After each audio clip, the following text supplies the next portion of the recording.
Oh, absolutely. I was definitely not sure about it. So last year, when my wife was coming, he was doing a presentation, and he used all the language I use in teaching in psychology. He used a lot of the ideas that I'm familiar with. And I said, well, all right, the guy knows what he's talking about. I don't know much about this chiropractic stuff, but that doctor fellow, he's well educated. So that kind of opened the door for me to be open to coming in and learning about it. If you could explain what kind of symptoms or problems you were having that initially got you to come into our office. Well, I'm one of those folks where you can make a list like this of what's not working like you'd like it to work. Okay. So when I saw the opportunity to come in and visit Dr. Tim the first time as an opportunity to get the whole thing diagnosed and see what the heck's going on, I was amazed at all the technology that he brought to bear and all the things that he did to help present to me how the spine worked and what it was and what it wasn't doing and how it didn't look and how it should have looked. And right.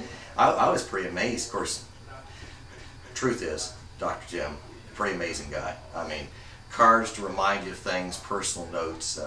There's people that you meet who are professionals, and there's people you meet who are professionals where you just say, that's a special person. This is a special person. Mm-hmm. A long run problem with my right shoulder, as well as just problems with flexibility.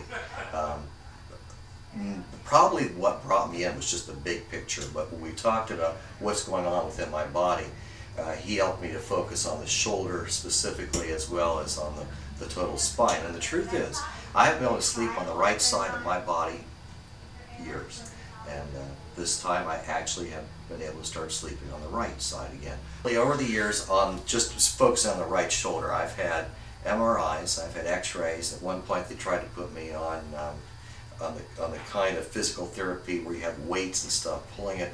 It reached the point where I just got frustrated and said, it's not working, none of it's working. I've had shots and everything in the world on it, and none of it's been worth the money I've spent, let alone the pain that came with paying money to somebody to make you hurt more and not get better.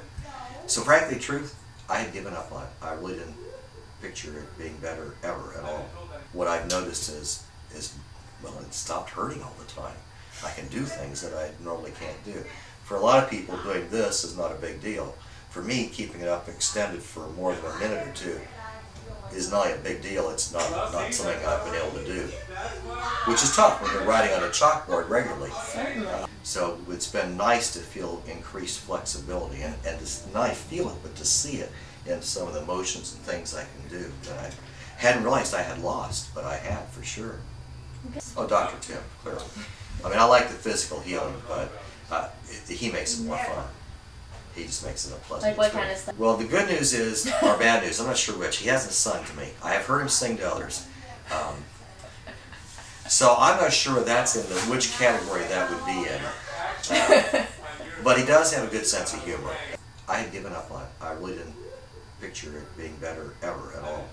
So it's nice to feel improvement.